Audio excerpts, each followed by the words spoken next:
Good afternoon. Hello again. Right, completely different change of water sport or lifestyle now. Our next guest, well, he basically spent almost 5.5 years in prison, and then suddenly he discovered water sports and he turned his life around. Here's a little taster of what he's been up to in order to break some world records. When I was serving my second prison sentence, there was a point in there where I thought that was it. But I think the biggest achievement, and I guess the most unexpected achievement, was that I became Ocean Activist of the Year 2023.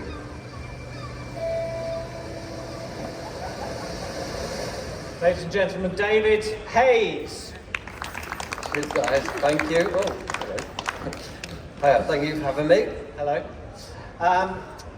So, just bring us up to date a little bit for those who don't follow you on social media.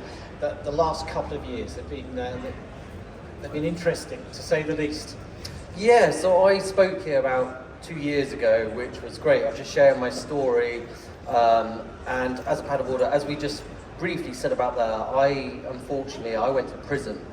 And growing up, I absolutely loved adventure. Being outdoors and being out in the water was my identity. It's who I was. I moved to London and I sold my soul. I became a Forex trader. So I was basically trading currencies in London. And I lost my job. I then turned to gambling, I turned to drugs, and life just completely spiraled out of control, which then resulted in me going to prison twice. But the second time I was in prison, I was just trying to think, how does it all go wrong? And one of the things that was missing from my life was being out in the water, and it was having an adventure. So when I was here when I left prison, I managed to do 4 world records in 4 days paddleboarding. So the longest lake in England, Ireland, Scotland and Wales. And when I was last here, I think I had 6 world records. Since then, I've had 9 world records. And one of the biggest achievements, probably one of the proudest achievements I've done as a world record holder, stand-up paddleboarder, was when I was in Iceland. Like, I remember sitting at the start of a lake, so this is me finishing Iceland. That was 36 kilometers that I did in 4.5 hours. And I remember just standing at the front of the lake, and I was just thinking to myself, like, 2.5 years ago, I was in a 8x4 prison cell, and here I am in Iceland, and all of that was paid for. I had full sponsorship and everything. People believed in my story and the hope that I was doing. And there I was. But this challenge, I ended up getting first stage frostbite. So as you can see, I've got no gloves. It was lovely and sunny when I started, and as the sun went down, I ended up getting first stage frostbite. So you didn't have gloves at all? No, I didn't. Originally, I was thinking, like, maybe I'm not going to wear a wetsuit, but I'm so glad I did. Wow. So glad, yeah. 100% glad I did. So Iceland, yes. Then there was, and you do a lot of cold weather paddling, which we'll look at in a moment. But there was also the Isle of Wight, which was an interesting challenge and won you awards. Yeah, so when I'm out in nature has completely saved my life. It's been my form of rehabilitation. So when I went to Iceland, I needed to offset my carbon footprint. So what I did was I planted 105 trees in the prison to offset my carbon footprint. The whole idea was to create this whole green space for all the lads in jail. So I went and met them, planted the trees, and it was to create this green space. I then decided, for some reason, that I'm going to go and paddle around the Isle of Wight, but I'm going to complete the world's first completely carbon neutral, environmentally expedition by paddleboard. So as you can see, this whiteboard that we named the Iceberg, which is quite ironic. For obvious reasons. Yeah. So in Bournemouth, when you look at the Isle of Wight, you can see the needles, and there's a thing called the polar bear. I don't know if anyone knows about the polar bear. So taking the iceberg around the polar bear was quite iconic. Tell us about the polar bear. It's a polar bear, so it's just the view. So when you look at the needle from Bournemouth, it looks like a giant polar bear. Okay. And now I've got the iceberg, and I was going around the polar bear for all those people down my way. It was great. But that paddleboard was made from all items that were found in the skip. So it's a scaffolding plank, it's house insulation, it's the wood was from boating ballots, and then that plastic is what you find when they transport these big boats around the country. We found it in a skip, and if you ever want to do an environmental challenge, don't make a paddleboard from anything you find in the skip, because that paddleboard was heavy and horrendous. Like, but it was a great challenge and I learned a lot. But I do remember on the third day, I was paddling the back of the Isle of Wight, and a wave took me out, and because the paddleboard was so heavy, the leash just snapped and I lost the board, and I was about 1 kilometre offshore. All I had was my paddle, my life jacket, my gear and a radio. I had to swim ashore, and thankfully the National Trust came to my help and sorted me out another leash. So, safety first. Safety first, yes. Water. And that got you, what's the title? Ocean Activist of the Year 2023. Yeah, so the whole idea was to raise money for Surfers Against Sewage, who love to protect our waterways and our oceans and everything. So I raised money for these guys, and the whole idea of doing it in 5 days was to show that you can survive on environmental equipment, and if you want to do any adventure in the outdoors, you can take a whole net zero approach. And when I took this journey, I didn't actively decide to become an activist. It just sort of all fell upon me. After I planted the trees, I did this challenge, and Surfers Against Sewage, amazingly, decided to make me Ocean Activist of the Year. And it's something that I keep pushing, and I keep trying to protect the oceans and the seas and our waterways, because, well, at the end of the day, the oceans are what give us life. It's the lungs of the world, and that's what we're doing. Well, as you said, nature's turned your life around, so you're giving a little bit back. And now you've touched on the prison and how this transformed your life. Just want to watch a short video now, which is you talking about that. And then, without, I don't want to spend the whole talk talking about that, because there's lots of fun, positive stuff to talk about as well. But I think it's important. So let's just watch that. I never thought the journey would take me to where I am today. Just 4 ideas, four lakes of paddleboard in 4 days, and I did it.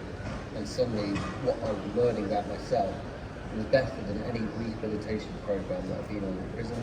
Anything the prison could teach me and do for me. Like, there was support inside. But what adventure's been teaching me is priceless. And Okay, I don't know if you could hear it at the back, but I think the message was that you got more from your first trip out on a paddleboard and having an adventure than you did from all the rehabilitation programs. But what I want to know is what made you have the first adventure? What made you get on the paddleboard for the first time?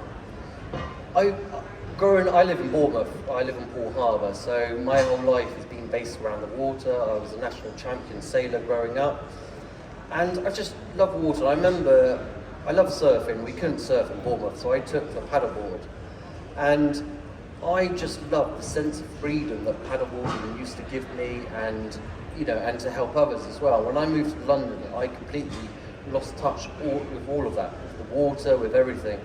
And when I was sitting inside, my mum used to send me paddleboarding magazines. She used to send me surfing magazines, and I just remember reading this amazing stuff people are doing, and I sort of just said to myself, when I come out, I want to do something great for my own personal growth, for my own personal journey.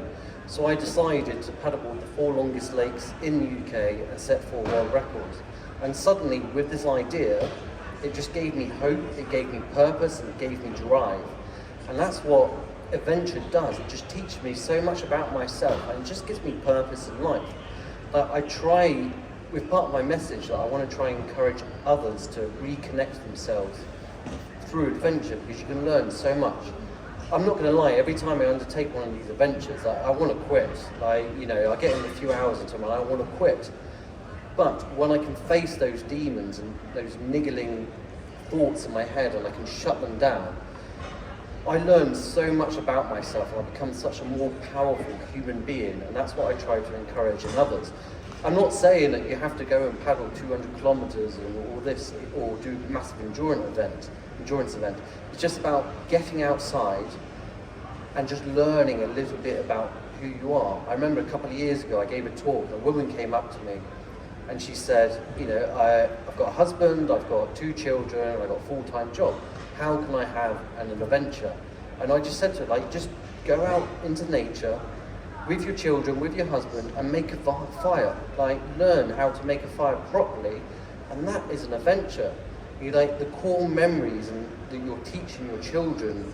It's just fantastic. And those children, for the rest of their life, they'll remember that. And if they keep doing that as a family, the time will come when those children have a family, and they'll do exactly the same. And it's just keep repeating it and repeating it in generation. And the outdoors and the water, it's amazing. And in a way, that's what happened with you, because you had it inside you from when you were younger, from when you were a kid. And those magazines that you were reading in prison brought that out. That's it, and the magazines do great things because it's an opportunity for people to see what other people are doing and just give you inspiration. And it did exactly the same for me. Now, I think this is the start of your 24-hour paddle, is that right? Yes. So tell us about that challenge. So I'm always looking for a new challenge, and as I said, I live down in Poole Harbour, and for some reason I decided I'm going to go and paddle Poole Harbour for 24 hours, non-stop, no sleep, literally standing up and paddling it for 24 hours. And I did it for a charity called the Water Sports Library, and their whole idea... Water Sports Library? Water Sports Library, yes. All right. So their whole idea is they share water sports equipment. So where I live, many people have got kayaks, windsurfs, and paddleboards and all that. So the whole idea was, it's like an Airbnb basically for the water sports industry.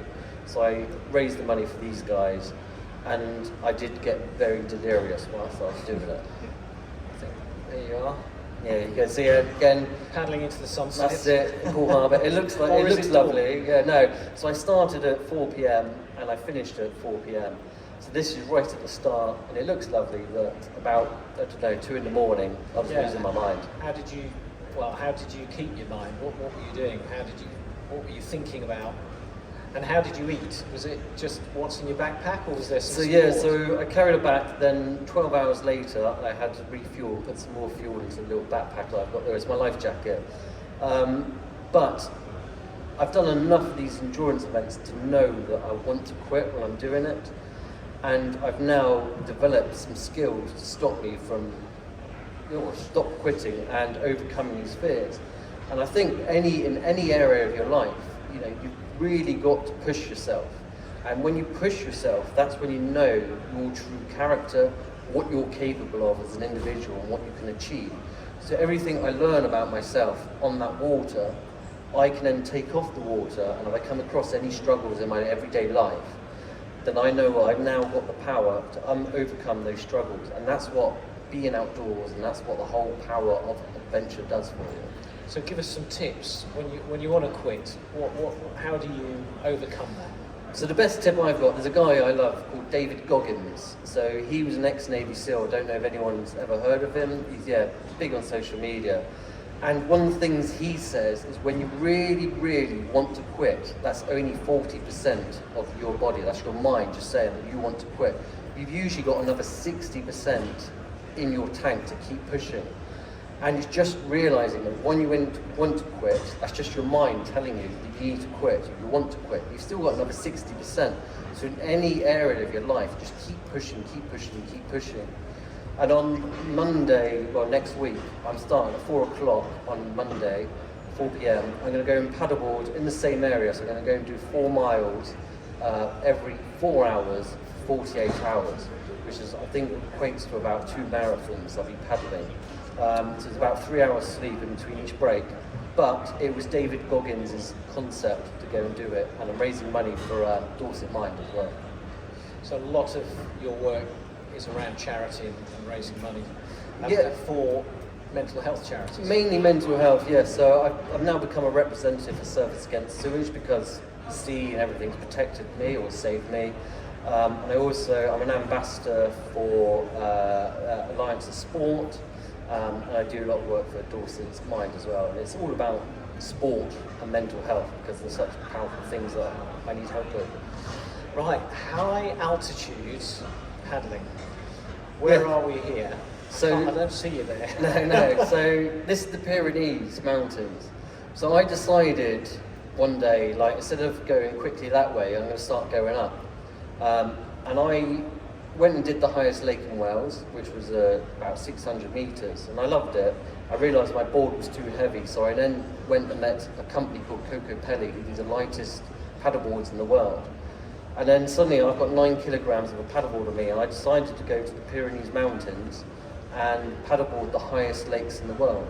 So I paddleboarded 3,400 metres, 3,600 metres, and later in the year I'm going to go and do a lake that's about 3,900 metres. Where's that? It's in North Italy, it's in the Alps.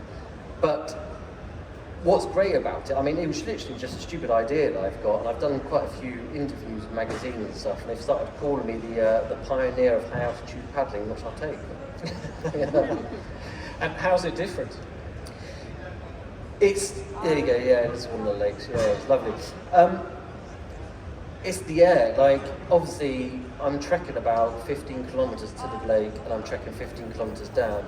And all the weight in total, with my food, with my fuel, it works out to be about 16 kilos worth of weight. But when you start coming over about 3,000 kilometres, the air starts getting thin. And when I did the highest lake in the Pyrenees, I remember I was coming to the boulder field, and literally every 10 steps I just had to take I had to take a pause and just, breathe, because the air was thin.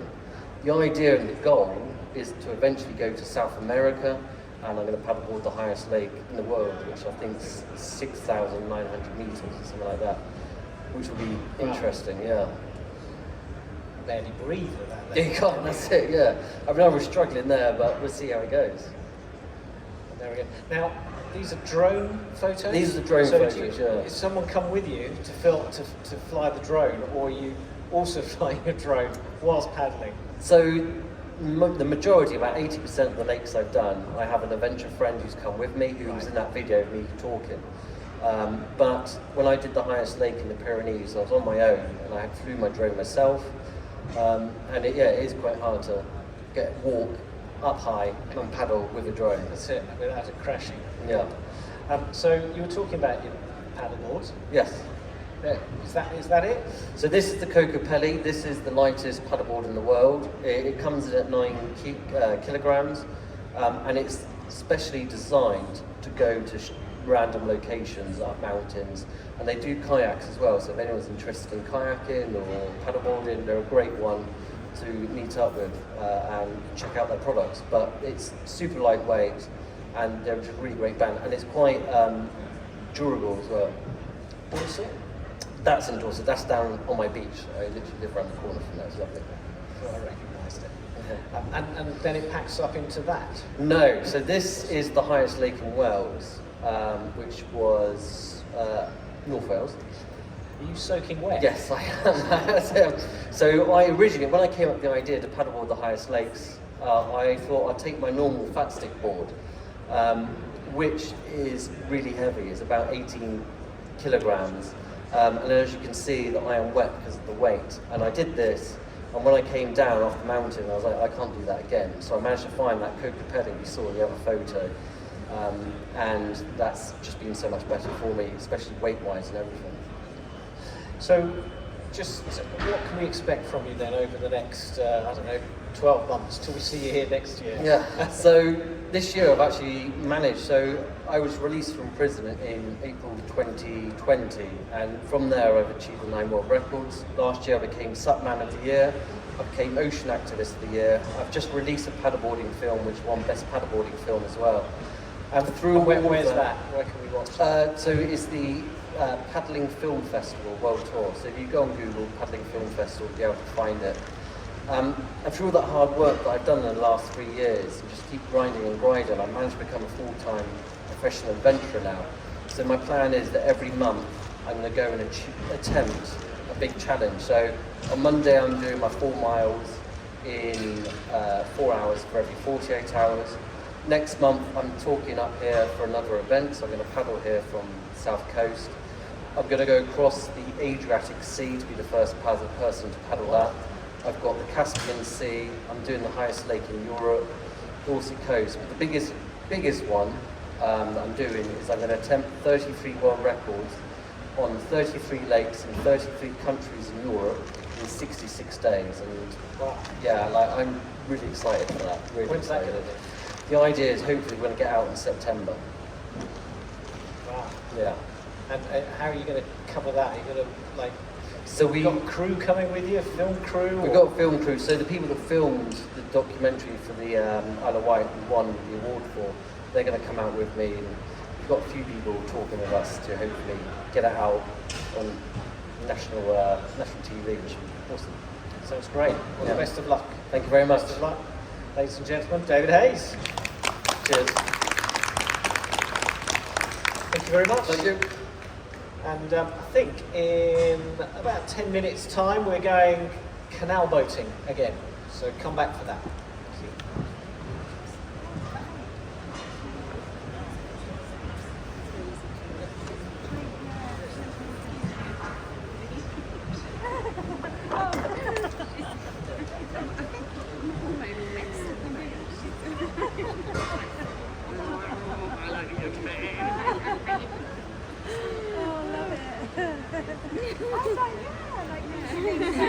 But actually very easy to listen to. Yeah, good, thank you.